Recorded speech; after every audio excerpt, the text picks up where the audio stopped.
Ticket to finale task 1 இப்போ லைவில் இன்னைக்கு கொஞ்சம் நேரத்தில் வரப்போகுது. விடிய நடக்கும்னு நான் நினைக்கிறேன். டாஸ்க் 2 பற்றி ஒரு அப்டேட் நான் ஆல்ரெடி ஒரு வீடியோ போட்டிருந்தேன். இந்த மாதிரி golden ball and black ball வச்சுட்டு ஒரு கேம், அதாவது மலையாளம் பிக் பாஸில் வந்தது. அதை வச்சு ஏதோ ஒரு லெவலாக டிசைட் பண்ணுவாங்க, யார் கையில் பால் இருக்கோ அவங்க தான் டிசைட் பண்ணுவாங்கங்கிற மாதிரிலாம் சொல்லியிருந்தாங்க. அந்த டாஸ்கில் வந்து நான் அந்த அந்த அப்டேட் போட்டிருந்த வீடியோவில் வந்துட்டு கானா வினோதானா தான் வின் பண்ணியிருக்காங்கன்னு கிடச்சிருக்கு. பட் அது கன்ஃபார்ம்டாக தெரியாதுன்னு சொல்லியிருந்தேன். அந்த டாஸ்கோட வின்னர் சாண்ட்ரா போல இருக்குது. ஸோ ஃபஸ்ட்டு டாஸ்க்கை வந்து சுபிக்ஷா வின் பண்ணியிருக்காங்க, செகண்ட் டாஸ்க்கை வந்து சாண்ட்ரா வின் பண்ணியிருக்காங்க. இன்னும் பாய்ஸ் சைடில் ஒருத்தர் கூட இன்னும் அக்கௌண்ட் ஓப்பன் பண்ணலை போல இருக்குது டாஸ்க் வின் பண்ணுறதுக்கு. ஸோ இந்த வாட்டி ஒரு ஃபீமேல் வந்து டிக்கெட் டு ஃபினாலே கடைசியில் வின் பண்ணுறதுக்கு நிறைய சான்சஸ் இருக்குது அப்படின்னு நான் நினைக்கிறேன். ஏன்னா என்டூரன்ஸ் டாஸ்க்கே வின் பண்ணிட்டாங்க.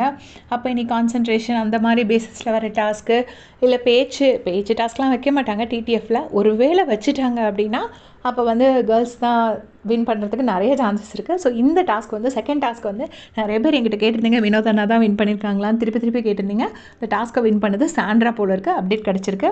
ஸோ தேங்க்ஸ் ஃபார் வாட்சிங்.